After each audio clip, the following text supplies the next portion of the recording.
Good everyone, welcome to this video, and today you're getting two reviews today. Unusual for premiums, eh? And today you're getting the SAV 2012-48 and iCobe's J8A. Luckily, one of them I have some info on, and it ain't this SAV. The only little bit of information I have on the SAV is actually from Gaijin's website, so take it with a grain of salt. Essentially, both of us wanted to make their own sort of self-propelled gun design slash tank destroyer, and this is the design they came up with. However, the gun was, well, whilst it had a very good autoloading system for the time, it just lacked in every other area. It had the job, well, it could do the job of obviously an artillery piece, but the problem is that obviously if you want to get, like, if you want to shoot a tank with it, it's not exactly that effective. So eventually, both of us, obviously with it being expensive as well, because it's both his own design, they eventually abandoned the project. So what's it like to play in game? Well, it's got its goods and it's got its downs, as all tanks do. However, this one has a really weird problem. It loves to explode. In a bad way. It's one of those tanks that, if you get hit in the frontal plate around about here, and you're carrying around, let's say, 30 rounds, like I typically would, your gunner's going to get shot in the face, and the ammunition that's right behind him is going to go off. If it doesn't, your crew are dead. Let's be real. And obviously, with this thing having basically no armor, that doesn't help it. But what does it have? Well, if you've not seen this thing, I will show you in a moment. But honestly, this thing is probably one of the most ridiculous tanks in War Thunder. But if there's one thing it's not doing, it's taking a hit. Obviously, with it being open-topped as well, it is vulnerable to aircraft. 10mm of roof armor protecting, well, nothing except for your ammo, because obviously all the crew are exposed, and your Commander 6's head out a little bit over the tank like it's some sort of convertible. Now you do get 3 smoke grenades, they do launch at the same time, and in terms of shells, you only get 2. Let's go over the HE round first, which is quite unusual for me.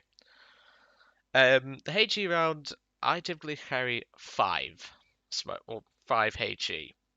I'm not sure if this vehicle could fire smoke. I don't think it could, but it would be nice if it could fire a smoke round. That'd be nice for getting out of a situation other than having to rely on your smoke grenades. 28mm of penetration, it's enough to deal with the light vehicles that you'll be seeing, so I recommend at least 5 to maybe even 10 of these. It's when you get to the AP round. Oh my god. APCBC, 95mm of penetration. That isn't great at 3.3. If anything, that's rather mediocre. It's when you look at the explosive mass. 890 grams. To put that in perspective, your HE round's 2.25. This APCBC round packs a severe punch. Let's just say that. So yeah, this thing's got its goods. Well, it's got its flaws, but it's also got its good side. What about the thing that really makes it stand out? We're going to go to a test drive for this, so I can show you in the full detail because it doesn't fully show in the build I'm going to show you today. Okay, so let's say I want to engage that T-34. Obviously, I wouldn't engage it at this range because, well, sloped armor, but just watch.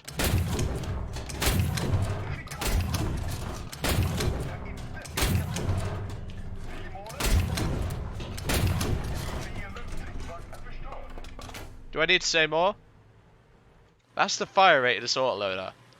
Now, unfortunately, this vehicle does have, obviously, the replenishment of first stage ammo stowage, which takes quite some time, so I do not recommend firing it in those sorts of bursts, or in that sort of sequence. But, yeah, this thing is pretty monstrous once you get it up. So let's go back to the hangar, and then I can go over the top speed and stuff like that. So, engine power, 400 horsepower, mass, 20 tons, 20 horsepower per ton. That's actually pretty impressive. That's putting it on a level of a light tank. And with a top speed of 29.8, it really does get along the battlefield nicely. Now, it does struggle a bit in fourth gear, I find, because obviously the fourth gear is quite early on. Obviously, it changes into third, and it pretty much changes into fourth straight afterwards. So the fourth gear is a little long. So you're going to struggle to get up to your top speed on most terrain, but once you do, it is staying there. Let's just say that. Now, unlike other SVGs, this thing actually comes with reverse gear. 11.5 miles an hour. Let me tell you, that's handy. But if there's one thing this thing's not doing, as I've already mentioned, it's taking a hit. So let's see what it can do in the battle then, shall we? Now this is one of the games that obviously I had in the vehicle, and well, it was one of the ones that I was grinding the skin for it.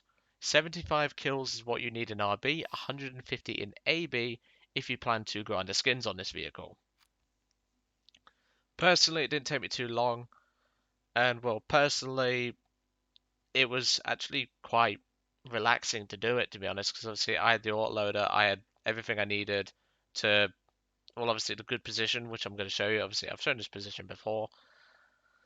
And well, it's perfectly adequate. I mean, it's a good vehicle. I really can't fault it. It does have its flaws, but even so. So obviously, I'll jump into the results of the vehicle, the stats of the vehicle at the end. But obviously, you can see what I mean. Currently, I'm in third gear. Obviously, it's wanting to go into fourth, but obviously now it's going to have to drop again to second. So it's got good controllability. Obviously, uphill like this, it can struggle a little bit, but that's because I had an inexperienced driver in the vehicle.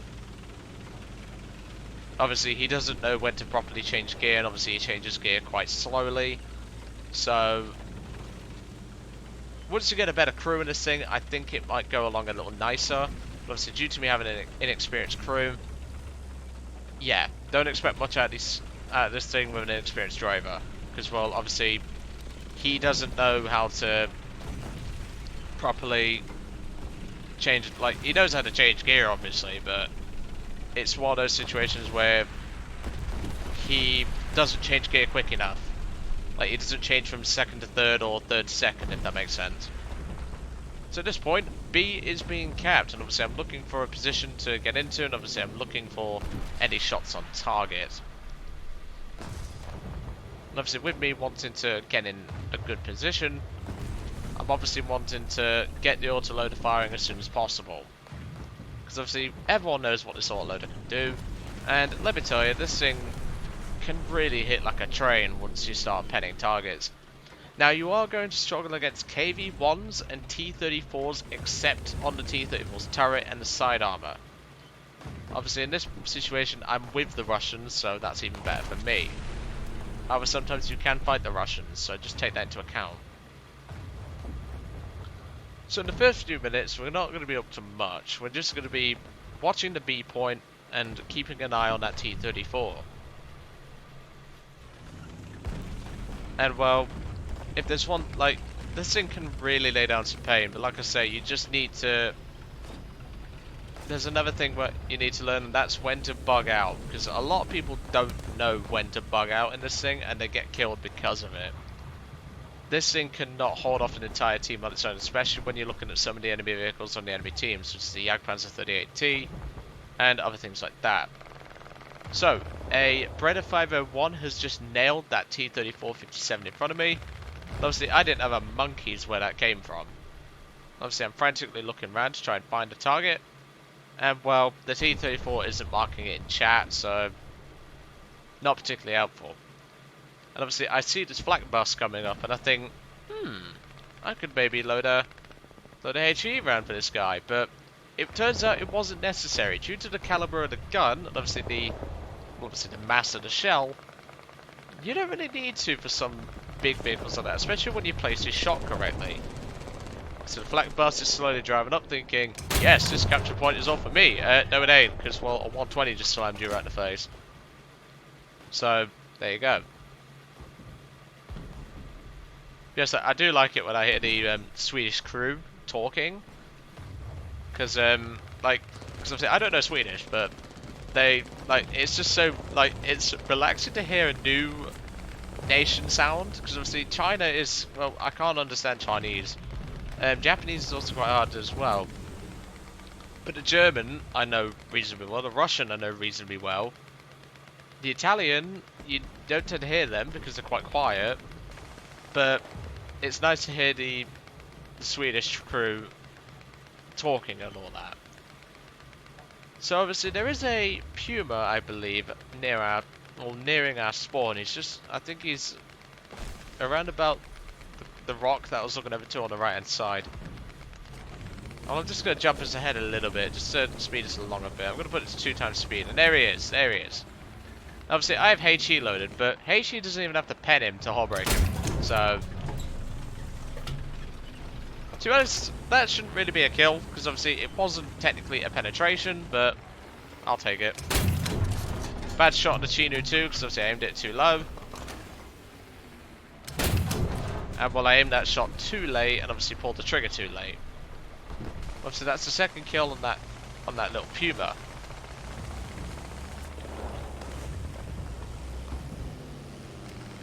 Obviously on my team there's currently a Tismar flying over.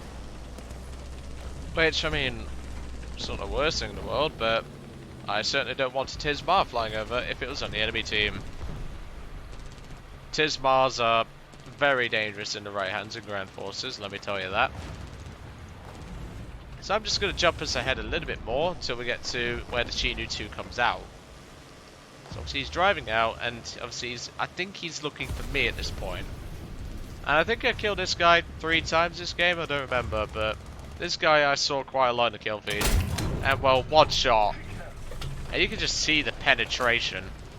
If it wasn't for the MG of that Chinu blocking most of the shrapnel, that 5th crew member would have been eviscerated. That's just the power of this gun.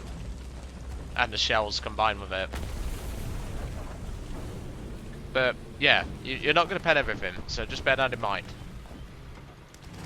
Obviously I don't really have to use the mobility at this point, because obviously I'm currently safe.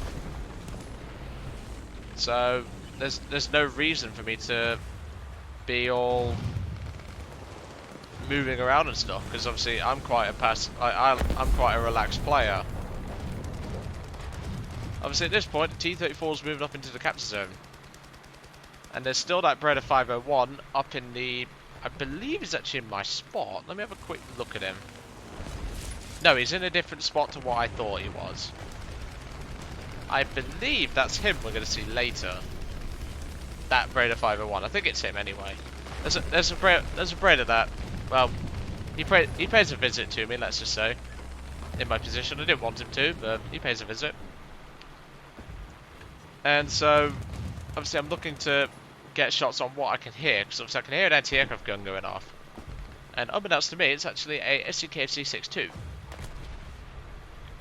Now remember that Soten guy, he's actually coming back in the NATO to come and look for me. Because, well, revenge killers. But obviously I saw the gunfire over here, and there's a Panzer IV F2. And well, I'm sorry, if it's better than an F2, it's going to kill it. Sorry, Dope Angel, but technically that didn't even penetrate. It hit the gun mantlet, which wouldn't penetrate, but because of the explosive mass being so ridiculous, killed it anyway. So that's kill number 4 for me.